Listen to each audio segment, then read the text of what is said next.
दोस्तों नमस्कार। मध्य प्रदेश वेदर पर आप सभी भाइयों का स्वागत करता हूं। मेरा नाम है अरविंद धामा। उम्मीद करता हूं कि आप सभी लोग अच्छे होंगे, स्वस्थ होंगे, खुश होंगे। तो देखिए दोस्तों, मध्य प्रदेश के भागों पर अब आपको लग रहा होगा कि सर्कुलेशन तो बाहर निकल चुका है, गुजरात के भागों पर पहुंच चुका है, लेकिन अब मध्य प्रदेश के भागों पर बारिश की गतिविधियां कम हो जाएंगी। लेकिन ऐसा नहीं है दोस्तों।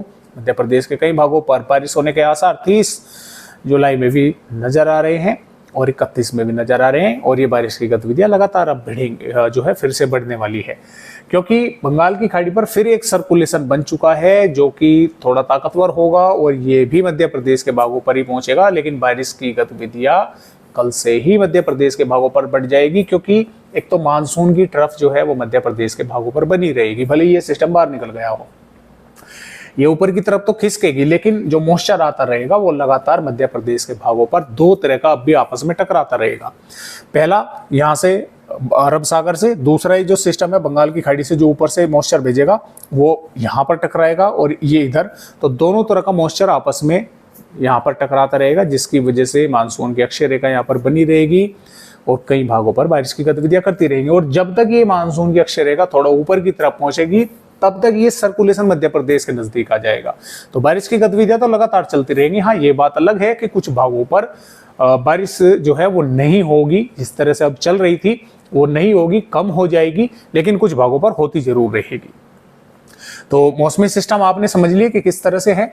और अब आपको मैं बताता हूं कि जो मध्य प्रदेश के भाग हैं उन पर किस तरह से यहाँ पर 30 जुलाई में बारिश होने की संभावनाएं हैं। तो जैसा कि आप यहाँ पर देख पा रहे हैं, सिस्टम जरूर जो है वो यहाँ पर दोस्तों बाहर निकल चुका है, लेकिन उसका मॉइस्चर इस तरह से यहाँ पर ट्रफ बनी रहेगी, माफ कीजिएगा, इस तरह से। तो मॉइस्चर लगातार यहाँ से भी आता रहेगा और ऊपर से भी आता रहेगा। तो बारिश की गतिविधियां मध्य प्रदेश के भागों पर रहेंगी। अब इसमें देखिए, जो उमरिया से लगाकर शहडोल, अनूपपुर, डिंडोरी, मंडला, बालाघाट और नरसिंहपुर के और बाला के आसपास के भाग है, यहाँ पर कई इलाकों पर हल्की से मध्यम या कुछ भागों पर तेज बारिश इन भागों पर यहाँ पर देखने को मिल सकती है। इसके अलावा जो भोपाल, विदिशा, बैतूल, सागर के आसपास के भाग हैं, हरदा के भाग हैं, यहाँ पर भी कुछ स्थानों पर हल्की या हल्की से मध्यम दर्जे की बारिश हो सकती है कुछ भागों पर। क्योंकि देखिए, अब तक तो बारिश मध्य प्रदेश के भागों पर हो रही थी सर्कुलेशन की वजह से, तो उसका जो मॉइस्चर है काफ़ी बड़े एरिया में घूम रहा था। लेकिन अब जो बारिश होगी वो मानसून की अक्षय रेखा की वजह से होगी। तो इस बारिश का यानी कि कोई देखिए मध्य प्रदेश के भागों पर जोर नहीं है, दबाव नहीं है, ये बस दो तरह की हवाएं आपस में आकर टकरा रही हैं, जिसकी वजह से बस बारिश जो है कुछ भागों पर होगी। तो इससे हम ये उम्मीद नहीं रख सकते, क्योंकि वो तो अगर यहाँ पर सर्कुलेशन बना हुआ था तो काफ़ी दूर तक हवाएं घुमा रहा था, उसके साथ मॉइस्चर चल रहा था, तो काफ़ी दूर तक जो है वो मॉइस्चर पहुँच रहा था और बारिश हो रही थी। लेकिन इससे बहुत ही सीमित से ही इलाकों पर बारिश जो है होने की संभावनाएं रहेंगी। आप ये समझिए कि पूरे के पूरे मध्य प्रदेश पर बारिश होगी तो नहीं होगी, सीमित ही इलाकों पर बारिश होगी, लेकिन होगी जरूर। उज्जैन, इंदौर, धार के भागों पर भी बारिश होने की संभावनाएं बन रही हैं। कुछ भागों पर हल्की हो सकती है, एक दो भागों पर हल्की से थोड़ी बहुत अधिक भी देखने को मिल सकती है। नीमच, मंदसौर, रतलाम, उज्जैन, धार, अलीराजपुर, बड़वानी, बुरहानपुर, बैतूल, खंडवा, हरदा के आसपास के भागों पर, इन भागों पर देखिए वैसे तो दोस्तों हल्के फुल्के बादल आते जाते देखने को मिलते रहेंगे, या किसी पर घने बादल भी रह सकते हैं किसी जिले के भागों पर। लेकिन बारिश की यहाँ पर इस तरह की संभावनाएं हैं कि एक दो भागों पर हल्की फुल्की हो गई या एक दो भागों पर हल्की से थोड़ी बहुत बारिश अधिक हो गई।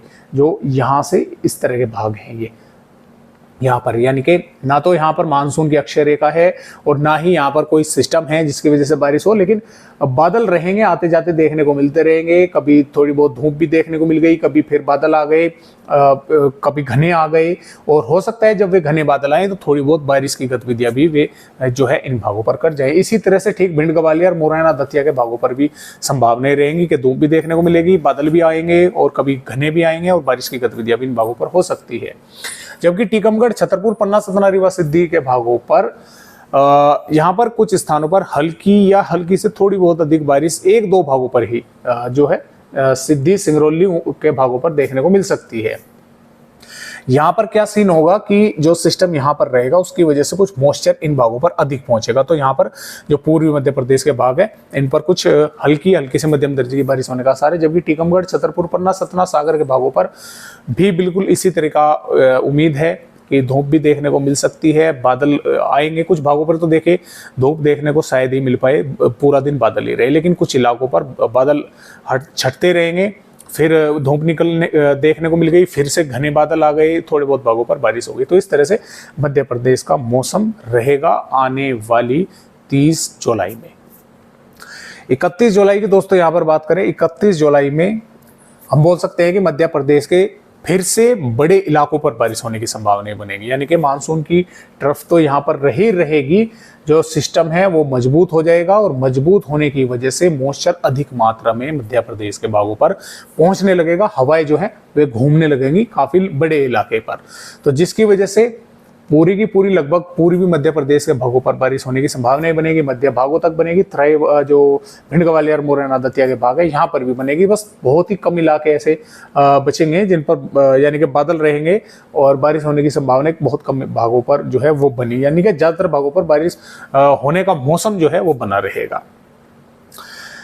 यहाँ पर बात करें दोस्तों आने वाली, देखिए 1 अगस्त में पूर्वी मध्य प्रदेश के भागों पर मूसलाधार बारिश होने की संभावनाएं बन जाएगी। कई भागों पर भारी बारिश भी हो सकती है और मध्य भागों तक ही रहेगी, पश्चिमी भागों पर संभावना थोड़ी सी कम रहेगी, यानी कि हल्की से मध्यम दर्जे की तो वहां पर भी होगी।